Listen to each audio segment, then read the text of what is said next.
So today I'm presenting the Comforting Extremism through Constructive Conflict Literacy Education. Um, this work draws from the Literacy Amidst Violent Conflict program. It's a project that I designed and led in earlier this year in collaboration with teachers and students in North Central Nigeria. So a little bit about who we are and what we do. So I started the Literacy Amidst Violent Conflicts program as a way to respond to the growing ethno-religious tensions in Nigeria. The work is really personal to me. I'm an Igbo Christian woman, and I grew up in a predominantly Muslim region in the north, that's Sokoto State in Nigeria. And over the years, I witnessed a lot of tribal and religious intolerance on both sides, actually. And back in school, secondary school, and even up until my university level, we were not given the like tools that could help us talk about these issues or make sense of these conflicts. And so most of us either stayed silent, like I did, or reacted in ways that just added to the violence. And that experience stayed with me for a very long time. And so in 2024, I started designing this program to help teachers and students in conflict-affected communities do what we couldn't do back then. That is to make sense of the conflicts around them. And through novel study and critical literacy, we explore social issues together. And then we ask really difficult questions, and then we build skills to engage with these challenges in very meaningful and peaceful ways. Um, so a little more about the anchor text we used for this program. And the novel is called Buried Beneath the Baobab Tree by Adobe Tricia Nwabuna. It's written by a Nigerian author. And it's a young story, it's a young adult story that helped us open up conversations around the kinds of conflict that really matter to the community that I worked with. The book follows Yata, that's the protagonist's name, a 13-year-old girl from Borno in northern Nigeria. Yata is ambitious. She dreams of becoming a teacher, but those dreams are cut short when she's kidnapped by the Boko Haram insurgents. Alongside other girls, she's forced to live in the forest for years, and she's forced to give up her Christian faith. She's forced to take up a new name, a new religion, and even a husband. So even though this story is fiction, but it's based on the real life experiences of the Chibok girls. I don't know how many of us have heard about that. And so, as you can imagine, the book really deals with some heavy topics. And so, when I designed the program, I tried my best to make it as flexible as possible. We established ground rules that would guide our discussions. We emphasized the need to not be abusive or poke fun. And students worked in groups. Sitting was super flexible. No one was forced to read. Most times teachers did the read aloud. And when they feel like the students were feeling like they were getting too sensitive or they weren't part of a reading, I encourage teachers to allow students to skip whatever chapters or scenes they didn't feel comfortable with. Because the goal generally was to create this safe space for real engagement. So I collaborated very closely with the teachers to build the curriculum that we used for this program. We ended up with 6 parts of the curriculum. Part one, we had the pre-reading activities that kind of provided a soft landing to introduce students to the novel. And then since the book is divided into 4 parts, we matched that with 4 sets of reading activities, and each designed to spark discussion and hands-on engagement with the chapters in these groups. And then part 5 is all about action. So now that they're done reading this book and engaging in all of this discussion and doing all of these projects, it was time for them to decide what do they want to do to make a change? What can they do differently? Because the entire idea for this program is that reading awakens their consciousness and inspires action. And so a little more about the context that we did this in. That's the Northwest Nigerian context, Kaduna in particular, a rural community in Kaduna. So Kaduna is in the northwest region of Nigeria and has particularly battled a series of conflicts that have caused major division among tribes and religion.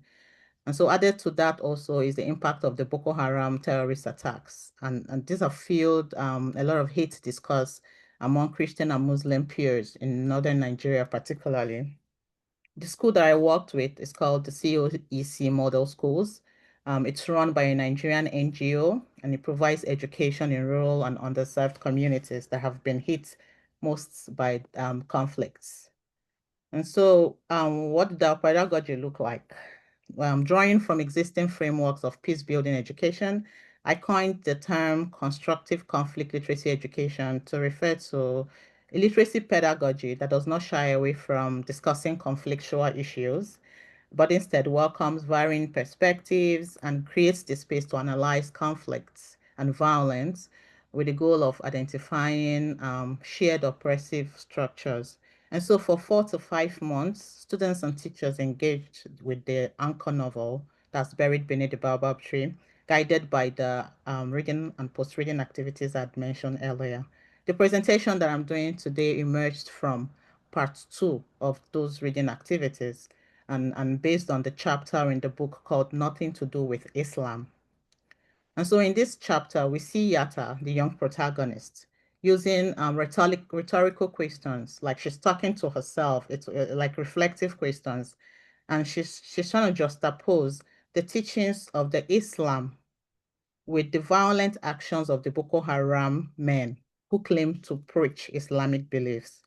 And so according to her reflections, she found that their actions did not align with the Islamic teaching that they were forcing the girls to receive while in the forest. And so our program supported teachers to facilitate a conversation, actually conversations around religious extremism by asking students to examine Yata's questions from the chapter. So we basically turned the characters line into teaching prompt. Um, for example, the first question, Yata asked herself, could Islam, whose name Malam Adamu teaches us, so Malam Adamu is the teacher, the Islamic teacher in the forest where they were kept during the kidnapping days. So it says, could Islam, whose name Malam Adamu teaches us stands for peace and submission to God, encourage its adherents to work for the death and destruction of human beings? And then the teacher reads this aloud, and then we provided further guiding questions that help the students unpack this quote. For instance, we asked the students, what does this quote tell us about Islamic religion? What did we learn about what Islamic religion stands for from this quote? And in the next quote, we examined more broadly the direct teaching of Allah as quoted by the protagonist, where she said, could the same Allah who asked his followers to give alms to beggars also ask them to slaughter unarmed boys, just as the Boko Haram men were doing? And then we followed up with simple questions like, what does Allah ask his followers to do from this quote? What do the Boko Haram men do instead, as we see in the book? And in the next slide, similarly with quotes in slides 8 and 9, um, the students continue to engage with Yata's questions and as a means of understanding the extremism of the insurgents and how that differs from the religion itself. As in this quote where she asks, what was gracious about taking girls away in the middle of the night? So this happened in the novel where the Boko Haram men would sexually assault the girls while they're sleeping, creep into their room, take them away. And then what was merciful about stabbing a girl who was singing about Jesus' love for her? That happened to one of the girls in the book as well. So the point in this activity is that these young students are slowly beginning to question their prejudice against a certain religious group and acknowledge the ways that they are all affected, irrespective of the faith that they practice. Christians and Muslims alike, because even in the book, the kidnapped girls were from both faiths. And so in the final activity, we encouraged the students to create a comparison chart, right? That offered them a much more hands-on experience. We used cardboard papers. They revisited their initial discussion that they had based on the questions and the prompts provided. And then they use that to compare Islamic teaching more directly with Boko Haram's actions in a structured chart, as we see in the slide. And so based on their initial exploration of the quotes, students' responses included things like, Islam teaches peace and submission to God, but Boko Haram stabs a girl in the middle of the night.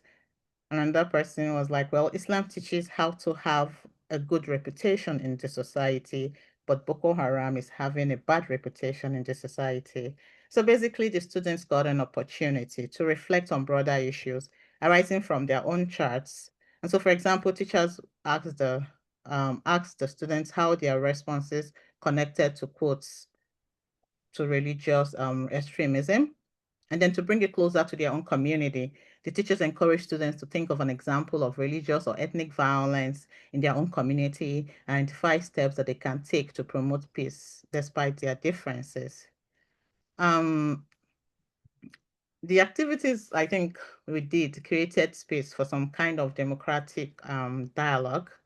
It allowed the students to ask difficult questions, like a kid who said, but why are the Boko Haram men doing this then in the name of religion if they are not really practicing the teachings that the religion say? And then it offered them the space to critically examine how religion, ethnicities, and ideology are often weaponized for people's selfish gain and propaganda. So rather than spreading hate, as is usually the norm within that context, students learn to identify contradictions between peaceful teaching and violent action, and they began to understand the complexities of extremism and propaganda and develop empathy by considering multiple perspectives while exploring peaceful alternatives to conflict.